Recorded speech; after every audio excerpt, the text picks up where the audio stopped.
சரி சந்தோஷமாக பண்டிகையை கொண்டாட்டம் அப்படின்றதுக்காக கொடுத்துருக்கோம். ஆமாம், நிதி பற்றாக்குறை சார், என்ன சார் பண்ண முடியும்? ஆ சார், மத்திய அரசாங்கம் வந்து நமக்கு வர வேண்டிய நிதியை கொடுக்கல சார், என்ன செய்ய முடியும்? சார் இதை எங்களை கேட்குறீங்களே சார், இதை இல்லை சார், இவ்வளோ நேரம் வந்து தமிழ்நாட்டு கவர்மெண்ட்டுவே டார்கெட் பண்ணுறீங்களே. நீங்கள் கேட்குறது சார், நான் கூட ஓட்டு போட்டிருக்கேன் சார், மத்திய கவர்மெண்ட் ஏன் டார்கெட் பண்ண மாட்டேன்றீங்க? ஏன் சார் நமக்கு வர வேண்டிய சார் நம்ம டேக்ஸ் சார், நமக்கு வர வேண்டிய டேக்ஸு சார், சரி நமக்கு வர வேண்டிய டேக்ஸ் இது வேறு கொடுத்துருக்காங்களா? ஏன் சார் ஏன்னா சார் எவ்வளவோ போராட்டம் பண்ணாச்சு, இது வரைக்கும் கொடுத்துருக்காங்க, உங்களுக்கு தெரியாதா அது? நமக்கு வர வேண்டிய பங்கு கொடுக்கணுமா கொடுக்கக்கூடாதா? ஏன் தரல சார்? என்ன சார் கேள்வி கேட்குறேன் நீங்கள்?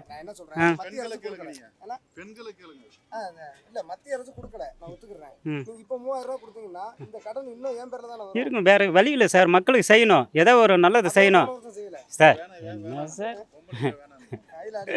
சார் நீங்கள் என்ன திரும்ப இல்லை யாருக்கு ஆதரவாக நீங்கள் பேட்டி எடுக்கிறீங்க? இல்லை நீங்கள் கேட்குற கொஸ்டின் பார்த்தோன்னா ஒன் சைட் டார்கெட் பண்ணுறீங்க. இது இல்லை அதை தான் காரணம், மெயின் டார்கெட் இல்லை சார். மத்தியில் இருக்கிற அவங்களும் ஒரு கொஸ்டின் கேட்டு வந்தால் கூட நான் பாராட்டிருப்பேன் உங்களை.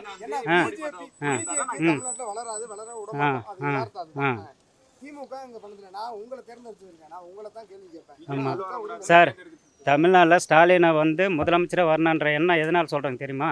சமூக நீதி மெயின் சார். ஜாதி மதத்தை கடந்து ஒரு ஆட்சி அமையணுன்னா அது திராவிட முன்னேற்ற கழகம் மட்டும்தான் சார் முடியும். ஆமாம்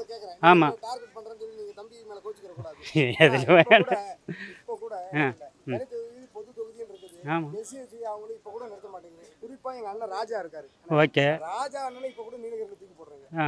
சரி. இல்லை இந்த தனித்தொகுதியெல்லாம் வந்து பிரிக்கிறது யாருங்க? யார்? தமிழ்நாடு கவர்மெண்ட்டா? தேர்தல் ஆணையத்தை கேளுங்க இந்த கொஸ்டினை சார். நாங்கள் போராடுதான் சார், ஒவ்வொரு திட்டத்தையும் போராடி தான் சார் வாங்கிட்டு இருக்கோம் நாங்கள். முடியாது சார். ஏன் சார் பிஜேபி கைக்கூலியாக இருக்கான் தேர்தல் ஆணையம்? எப்படி சார் ஸ்டாலின் சொன்ன மட்டும் கேட்பாங்க? யார்? மக்களுக்கு தெரியுது சார், இவங்க வந்தால் தான் நமக்கு வந்து நல்லது நடக்குன்னு தெரியுது சார், அதனால மீண்டும் ஸ்டாலினை தேர்ந்தெடுக்கிறாங்க. இதில் என்ன தவறு?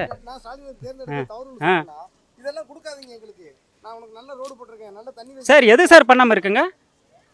எந்த வில்லேஜான்னு போய் பாருங்க, ரோடு பாருங்க, குடிநீர் வசதி பாருங்க. எதுவுமே கொடுக்காதீங்க, காபி உடைய போட்டு அனுப்புங்க ஸ்கூலுக்குன்றீங்க. ஏங்க யூபியில் 25 லட்சம் குழந்தைங்க வந்து ஸ்கூல் படிக்கட்டே ஏறாமல் இருக்காங்க, அதெல்லாம் கொஸ்டின் கேட்க மாட்டாங்க. தமிழ்நாட்டினுடைய கல்வி வளர்ச்சி என்ன தெரியுமா இன்னைக்கு?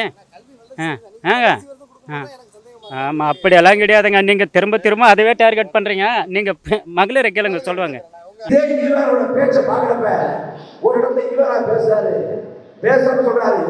சாதிய ஒழிக்க அக்கரகாலத்தை உடைச்சி முறைக்கி அக்கரகாலத்தை கொளுத்தி 1000 பார்ப்பார்களை அந்த தீயிலே போட்டால் சாதி ஒழிமாயில் நீங்கள் என்ன செய்வீங்க? யாரும் கட்சிக்காரங்க அவன் என்ன சொல்றான்? குத்துவோம் கொள்ளுவோம். அப்ப சாதிய ஒழிக்க அக்கரகாலத்தை கொளுத்தி அந்த பார்ப்பார்களை தூக்கி போடுவாங்க. இவ்வளவு சாதி ஒழிப்பை பேசக்கூடிய இவராவது உண்மையிலே எதிர்த்து கொண்டான்ல கீழ் பண்ணல. அங்க யார் இருந்தாரு? அன்றைக்கு சாதி ஒழிப்பை பேசினவர்கள் கம்யூனிஸ்ட் கட்சி. எரிந்து கொலை செய்யப்பட்ட 44 பேர்ல பெரும்பான்மை கம்யூனிஸ்ட் கட்சி. எரிந்து கொண்டது நெல் உற்பத்தியாளர் சங்கம், பண்ணையாளர் சங்கம், காங்கிரஸ் கட்சி. அன்னைக்கு நெல் உற்பத்தியாளர் சங்கத்தை கண்டிக்காம அதை சாடாம அவர் யாரை சாடினார் என்றால் அன்றைக்கு கம்யூனிஸ்ட் கட்சியை சாடினார். வெண்மணி, கீழ் வெண்மணி, மேல் வெண்மணி, கீழ் வெண்மணி இருக்குது. அந்த வெண்மணியோட திராவிட கழக தலைவர் வந்து ராமசாமி. அவருடைய இல்ல திருமணம் யார் நடந்து தெரியுமா? இதே இருக்கு கோபாலகிருஷ்ணன் தலைமையில் வாழ்நாள் முழுமைக்கு சாதி ஒழிப்பை நோக்கமாக கொண்ட இயக்கம் திராவிட கழகம் என்றார். சாதி ஒழிப்பை நோக்கமாக கொண்ட நீங்கள் பயனுக்கு பின்னோட்டாக கோபாலகிருஷ்ணன் நாயுடு பேர்படி சாதி வச்சுக்கிறேன். அவர் தலைமையில இல்ல திருமணத்தை நடத்த வேண்டிய அவசியம் இருந்தது. பாலக்கூட்டத்தில் நடத்தின இதே கோபாலகிருஷ்ணன் நாயுடுவும் பெரியார் இவரும் ஒரே மேடையை பறிந்து கொண்டார்கள். ஒரே மேடையை நாம கேள்வி பண்ணல. எதுக்காக அன்னைக்கு இவர் அப்படி பேசினார்? கீழ்மேல் மேலே இருந்து மேம்பட்டு எடுத்தார். எதுக்கு இஸ்லாமிய மக்களை வசதி பண்ணாரு. இப்போ தூட்டான் கேட்கிற தொலைக்காட்சி வார்த்தை இந்த பக்கம் ஐயா தியாகு, இந்த பக்கம் சுனாதி வேறு. ஒரு கட்டம் வரைக்கும் எல்லாம் ஊட்டிட்டு வந்தாங்க. ஒரு கடத்துல ரெண்டு நீட்டவனு 2 மணி ஆகும் கேட்டேன். பதில் ஏன்னா பெரியார் இவரை பேசிட்டு நம்ம தெரியல. நம்ம எடுத்து போறோம். இந்த கிழமை எவ்வளவு தான் பேசிட்டு இருக்காங்க. புதுசு புதுசா வருது. இதுல ஐயா யார் சொன்னாங்க, அந்த பாரதிய பேசுறப்ப அண்ணா சொன்னாங்க, நான் பாரதிய பேச வந்து பாகிஸ்தான் கூட போவேன். அப்ப பாகிஸ்தான் சொல்லக்கூடாது, இதுவே சங்கீதம் போறேன். அப்ப பாகிஸ்தானுக்கு போங்க சொன்னாரு இவர. அது யார் பாரதிய வந்து நாம் தமிழர் கட்சி முதல்ல பேசுனா தமிழ்நாட்டில் பாரதி யாருமே கொண்டாடலையா? இடதுசாரி இயக்கம் கொண்டாடுது, ஜீவா கொண்டாடினாரு. இதே திமுக கூட பாரதியை மறுக்கல. அப்ப இவ்வளவு நாம பாரதிய பேசுறப்ப எவ்வளவு படிக்கிறேன். நாம் தமிழர் கட்சி பாரதிய பேச சொன்னேன், பாரதி உசைக்கு சொல்ற கூட சொல்றேன். உனக்கு துணிவு இருக்கா? நீ யாரு? அல்ல அறிவாளத்தை போற இடவு தொழில் வாழாங்க. ஸ்டாலின் சொல்றா பாரதியார நான் மறுக்க சொல்லுறேன். பாரதி நாங்கள் ஏற்க மாட்டோம். சரி, பாரதி ஏற்க மாட்டேன். இந்த ஈவரக்கால உங்க பெரியார், அந்த பெரியார் ராஜாஜி ஏற்றா தெரியுமா? கடைசுவரை கொள்கையில வலுவாத இருந்த கொள்கைவாதி ராஜாஜி சொன்னவர் ஈவரா. தனக்கு கொடுக்கப்பட்ட பெரியார் பட்டத்தை ராஜாஜி கொடுத்து ராஜாஜி ஒரு பெரியார் சொன்னவர் ஈவரா. அது என்ன பதில் இருக்கு? ஒண்ணும் இல்லை. அப்பட்டமான ஒரு சந்தர்ப்பவாதி, தன்னுடைய விழிப்புவாதி இவர்.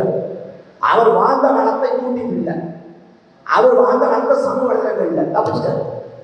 இன்னைக்கு மூடி வைக்கிறாங்க. நான் வந்து இந்த பாஜக பற்றி புத்தகம் எழுதுறப்ப சில செய்திகள் குறித்து நான் பெரியார் போயிட்டேன். போய் அந்த நூலை வந்து நூலை பழைய விடுதலை தான் கிடைக்குமா அப்படின்னு கேட்டேன். கட்சிக்காரங்க சொன்னா நான் கொடுப்பாங்க. எந்த கட்சி அப்படின்னு கேட்டேன். அந்த கட்சி நாங்க. அப்ப கதைக்காக வந்துட்டேன். அப்படி முழுக்க முழுக்க மறைச்சு வைக்கிறாங்க, ஒழிச்சு வைக்கிறாங்க. பெரியார் வந்து மக்களுக்கான தலைவர் நான் நம்பி சொன்னது போல எழுத்த நாட்டுடனே ஆக்கு, பொதுவிட வைக்கி, அரசு ஆராயணும், பகுப்பாய்வு செய்வோம். அப்ப செய்வோம் வச்சனா தப்பா டான்ஸ் ஆடி அவன் கடையை சொல்லி வைக்கணும். இப்ப நம்ம கடைகள் எழுந்தெழுந்து போறோம். எங்கிருந்து வந்து கிடைக்கிறேன், எங்கிருந்து பதில் எப்படி கிடைக்குது? அதனால பெரியார் ஈவரால் மிகைப்படுத்தப்பட்ட ஒரு போலி குடும்பம். நாங்க தான் படிக்க வச்சிருந்தேன். இந்தியாவில் முதல் முறையாக இடஒதுக்கீடு கொண்டு வரப்பட்ட மாநிலம் தமிழ்நாடு இல்லை, மகாராஷ்டிரா. சாரு மகாராஷ்டிரா மன்னர் தான் கொண்டு வந்தது, தமிழ்நாடு இல்லை. இங்க கொண்டு வந்தது சுப்பராய் அமைச்சர்களை ஒற்றையா முறையாகிற நம்ம ஐயா.